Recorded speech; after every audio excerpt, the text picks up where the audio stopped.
التجمع خاصة في الأندلس. هي عبارة عن وحدة سكنية، شقة 140 متر ده مساحتها الفعلية. هنعدل المطبخ طبعا بالكامل، وبنينا الحوائط بتاعتنا عشان خاطر نقدر ان احنا ندي وسع للمكان، وفي نفس الوقت نخلي المطبخ امريكان كيتشن مفتوح، والحمام بتاع الضيوف حجمه يبقى كويس وتنسيقه يبقى مظبوط وشكله الديكوري يبقى جميل ومنظم. او الفوكال بوينت بتاع الريسبشن خشب طبيعي، والقشره بتاعتها طبيعيه زي ما حضراتكم شايفين، تبقى زي الميرور سيكوري اسود. ما بنستخدمش مواد اللي هي الصناعيه كتير، المواد الطبيعيه اكتر عشان بتدي فخامه. كمان عندنا مصنعنا الخاص خشاب طبعا والاساس الطبيعي، فالحمد لله احنا ما عندناش مشكله ابدا ان احنا نجيب الماتيريال دي، وتكون اسعارها كمان اسعار مرتاحه واقتصاديه بالنسبه لاي عميل او بادجت يكون العميل حاططها. عباره عن صك طوب قافل بكامل الاريا دي، ما كانش فيه الفتحه دي خالص، وكان السور اللي فوق نفس الكلام طوب برضه.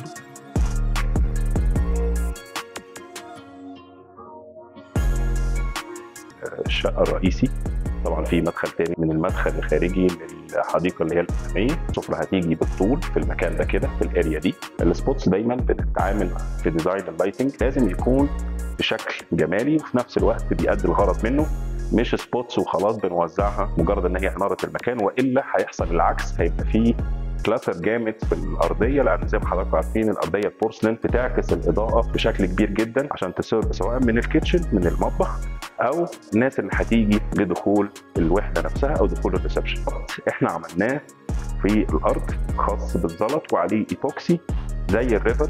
تمام، عملناه لان الجابانج ستايل دايما بيبقى فيه ربط ما بين اوت دور والاندور، لازم يبقى فيه روح تربط ما بين الداخلي والخارجي. الايبوكسي عشان خاطر لما نيجي نمشي عليها ما يبقاش فيه حاجه تضايق رجلين اللي بيمشي عليها، تبقى مستويه.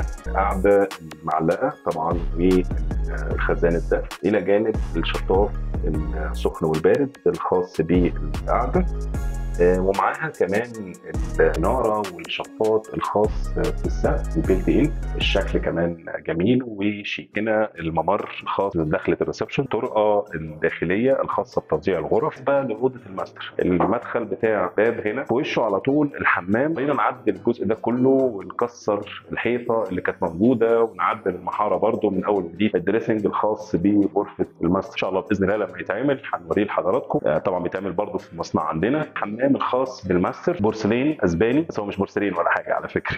كان البادجت الخاصه بالعميل ما كانتش تاسع اكتر ان هو يستخدم بورسلين، ثمنه غالي خاصه في الحمامات الداخليه بالذات. طرحنا للعميل على لو عايز يبقى فيه خصوصيه غرفه هنا، لان الغرفه دي هي المخرج الوحيد الحديقه الخلفيه، مفيش باب تاني للخروج منها او الدخول ليها. ان احنا نعدل التعديل المعماري اللي احنا عملناه في الغرفه دي. الحائط اللي احنا عملناه ده فيه شطره.